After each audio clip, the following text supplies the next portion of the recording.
Welcome to my channel easy learning accounts. आज की इस वीडियो नंबर 85 में हम पढ़ेंगे issue of debentures as collateral security. हमने अपनी लास्ट वीडियोस में इश्यू ऑफ डिबेंचर्स के दो केस पढ़ लिए, issue of debenture in cash और issue of debenture in consideration, और उसके हमने न्यूमेरिकल्स भी कंप्लीट कर लिए। आज हम पढ़ेंगे जो हमारा थर्ड कॉन्सेप्ट था वो था issue of debentures as collateral security. इसका मतलब है बेटा, अगर कंपनी बैंक में जाती है और बैंक से लोन लेती है, एज्यूम कर लो कि कंपनी ने 5 लाख रुपए का लोन लिया। अब कंपनी को उस लोन की जगह पर कुछ सिक्योरिटी की अमाउंट बैंक के पास रखवानी पड़ेगी एज अ सिक्योरिटी।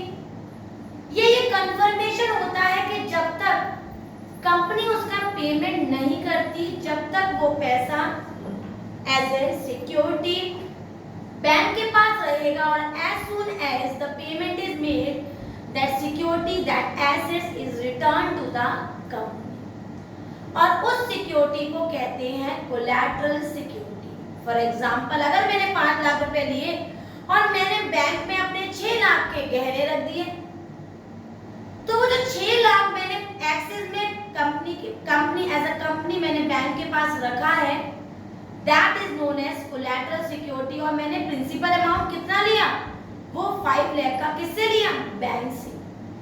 तो जब ऐसा केस होता है तो उसे कहते हैं issue of debentures as collateral security. थोड़ा रीड कर लेते हैं हम क्या लिखा हुआ है।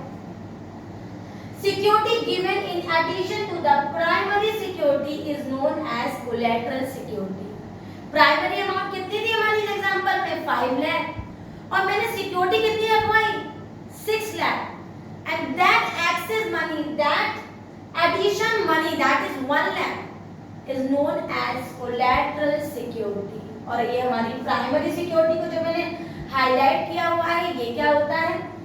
The loan taken is secured by the mortgage of the assets is known as the primary security। जब भी हम as a company बैंक से लोन लेते हैं तो हम कुछ सिक्योरिटी का, कोई एसेट्स, कोई दुकान के कागज, मकान के कागज, कोई गहने, कुछ ना कुछ एज अ मॉर्गेज बैंक के पास रखवा लेते हैं। क्यों? क्योंकि एज ए सिक्योरिटी वो बैंक के पास रहता है, और एज सून एज हम उसका पेमेंट कर देते हैं वो हमें बैंक रिटर्न करता है। एक बात याद रखना, जिसके पास हमारा वो सिक्योर्ड है एसेट्स, और उस बैंक को ये हक नहीं होता, ये राइट नहीं होता कि वो हमारे एसेट्स को यूज कर सके। लेकिन जब हम उसका पेमेंट नहीं करेंगे ड्यू डेट के बार कॉल करने के बाद भी, तो फिर वो राइट शुरू हो जाता है and the bank has the right to use that. This is what? This is known as collateral security. Clear? अब आगे बढ़ते हैं। हमारा जो ट्रीटमेंट होता है collateral security का, वो बेटा एक नहीं दो मेथड्स पे डिवाइडेड है। हमारा पहला मेथड है जिसमें क्वेश्चन हमसे खुद कहेगा कि do not pass any journal entry, only prepare the balance sheet of the company। तो जब केवल कंपनी की बैलेंस शीट बनाने को क्वेश्चन कहेगा तो हमें कोई एंट्री पास नहीं करनी है, केवल बैलेंस शीट बनानी है, और उसमें भी लॉन्ग टर्म बोरोइंग्स मतलब नॉन करेंट लायबिलिटी के अंदर हम उसको बैलेंस शीट में उसकी अमाउंट को निकाल के दिखा देंगे। और अगर क्वेश्चन हमसे कहता है कि जनरल एंट्री भी पास करो और बैलेंस शीट भी बनाओ, ये फिर again and again I am telling, ये क्वेश्चन में हाईलाइटेड होगा कि पास जनरल एंट्री, और अगर एंट्री भी बात करने को कह रहा है, बैलेंस शीट भी बनाने को कह रहा है, तो बेटा हमें बैलेंस शीट में भी थोड़ा सा चेंजेस लाने होंगे, और एंट्री भी पास करनी होगी। वो एंट्री है debenture suspense account, debit 2% debenture account, be debenture issued as collateral security. Clear? अब एंट्री हमने यहाँ पास कर दी। अब एक इमेजिनरी एग्जांपल लेके मैं इन दोनों ही कॉन्सेप्ट को आपको सिखाऊंगी, जिसमें हम एक इमेजिनरी क्वेश्चन की अमाउंट ले लेते हैं, एक इमेजिनरी बैंक ले लेते हैं, उसका अमाउंट ले लेते हैं, कोलैटरल सिक्योरिटी का अमाउंट बता देते हैं, और उस क्वेश्चन को हम सॉल्व करेंगे। तो देखते हैं, मैंने क्वेश्चन लिखा हुआ है बेटा, क्वेश्चन रीड करते हैं। ये इमेजिनरी क्वेश्चन लिया है। इस क्वेश्चन पास और नॉट पास। तो क्वेश्चन पढ़ लेते हैं। ए लिमिटेड ने बेटा लोन लिया है कितने रुपए का? 8 लाख रुपए का। किससे? स्टेट बैंक ऑफ इंडिया से। And issued 10,000,9% debentures of 100 each as collateral security. मतलब सिक्योरिटी में कितना रुपया दे दिया बेटा? सिक्योरिटी में दे दिया उसको 10 लाख। और आगे क्या कह रहे हैं? आगे कह रहे हैं how will issue of debenture is shown in the balance sheet of the company. मतलब balance sheet of the company में आप इसको कैसे शो करेंगे? Case 1 when journal entry is not passed, case 2 when journal entry is passed। तो मैं पहले इस क्वेश्चन को करके दिखाऊंगी। when journal entry is not passed तो हम बेटा इस तरह से बैलेंस शीट का फॉर्मेट बना लेंगे। ध्यान से देखेंगे बेटा, हम ऊपर लिखेंगे यहाँ पर ये हो गया हमारा amount, note number, particular note number, amount. यहाँ लिखेंगे हम balance sheet of A limited. A limited की बैलेंस शीट है फॉर एज ऑन, जो हमें मान लो डेट दे रखी है, हम अज्यूम कर लेते हैं 31 मार्च दे रखी है, हमने आज चीज लिख लिया।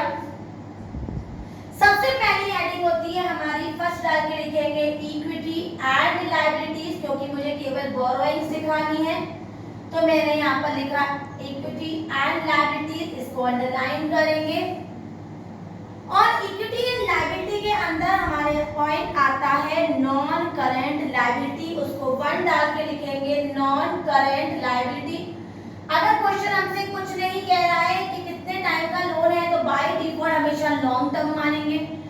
और बेटा क्वेश्चन हमें बता रहा है कि 12 महीने से कम का लोन है तो बाय डिफॉल्ट यहाँ पर करंट लायबिलिटी लिखेंगे और उसके अंदर ए पॉइंट डाल के लिखेंगे लॉन्ग टर्म बोरोइंग्स। और 12 महीने से कम का है तो क्या लिख देंगे यहाँ पर? Short term borrowings.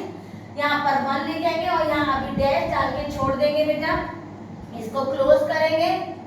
क्लोज के नीचे हम यहाँ पर करेंगे इसके वर्किंग नोट्स और नाम दिखाएंगे नोट्स टू अकाउंट।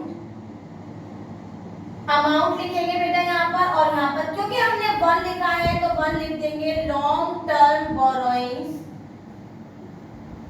ठीक है बेटा, अब क्वेश्चन में पढ़ेंगे कि हमें कितनी बोरोइंग्स दे रखी है। तो क्वेश्चन कह रहा है कि हमने लोन लिया है एसबीआई से, तो यहाँ लिखेंगे loan from state Bank of India. कितने का लोन लिया है बेटा? मैंने 8 लाख रुपीस का। कितने का लिया है बेटा? 8 लाख रुपीस का।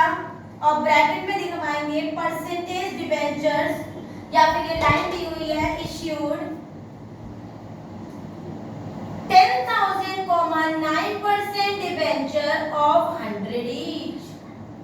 और केवल यहाँ हाईलाइट करेंगे ब्रैकेट में कि हमने डिबेंचर इश्यू करे हैं 10,000 at the rate of 100 each, और बाहर दिखाएंगे वो पैसा जितना हमने लोन लिया और उसी अमाउंट को उठाकर लिख देंगे हम ऊपर। This is the process of when journal entry is not prepared only, journal entry is not prepared only the balance sheet is shown. Clear?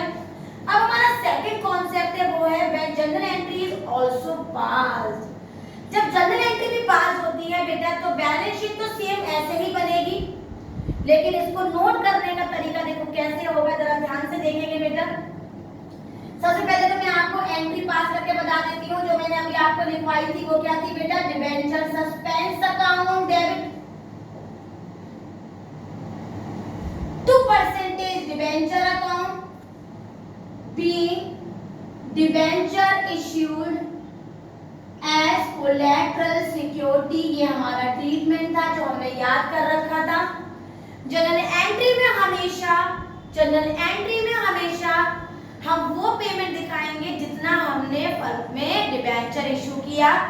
तो वो किया हमने 10 लाख और 10 लाख, तो एंट्री में आ जाएगा हमारा 10 लाख एंड 10 लाख। क्लियर है बेटा? अब क्योंकि 10 लाख का हमने यहाँ पर जर्नल एंट्री दिखा दी, लेकिन फॉर्मेट में तो हमें 10 लाख नहीं दिखाना। उसके लिए क्वेश्चन ने हमें बताया है कि हमने कितना डिबेंचर इशू करा? 10,000 at the rate of 100 each. तो उसकी अमाउंट लिखेंगे बेटा, यहाँ पर देखिएगा ध्यान से, और बेटा लेस कर देंगे डिबेंचर सस्पेंस, क्योंकि हमने यहाँ पर जर्नल एंट्री भी पास की है, उसको माइनस कर देंगे बेटा। 10 लाख में से 10 लाख गया तो नील आ गया और बाहर वैल्यू वही आ गई जितने का हमने लोन लिया। तो अभी हमने क्या पढ़ा, दो कॉन्सेप्ट पढ़े। पहले में journal entry is not pass, उसमें मैंने बेटा आपको केवल इतना ही कॉन्सेप्ट बताया और हमने डायरेक्ट दिखाया इशू 10% 9% डिबेंचर और 100 जो बाहर वो वाले अमाउंट दिखाए जितने का हमने लोन लिया था, क्वेश्चन वही खत्म था। लेकिन अगर जनरल एंट्री भी पास करनी है तो पहले मैं जनरल एंट्री पास की, फर्स्ट स्टेप में जनरल एंट्री पास करेंगे बेटा और सेकंड स्टेप में जनरल एंट्री को फॉर्मेट बनाएंगे बैलेंस शीट का। जनरल एंट्री हमने पास की, debenture suspense account, debit to percentage debenture account, issue का अमाउंट दिखाएंगे 10,000 at the rate of 100, that means 10 lakh. और इसको शो करने के लिए हमारे बैलेंस शीट में प्रोसेस यही रहेगा, सेम टू सेम। यहां दिखाएंगे long term borrowings, loan from SBI मैंने कितना लिया है, मैं चाहूं तो इसको अंदर दिखा देती हूं पहले।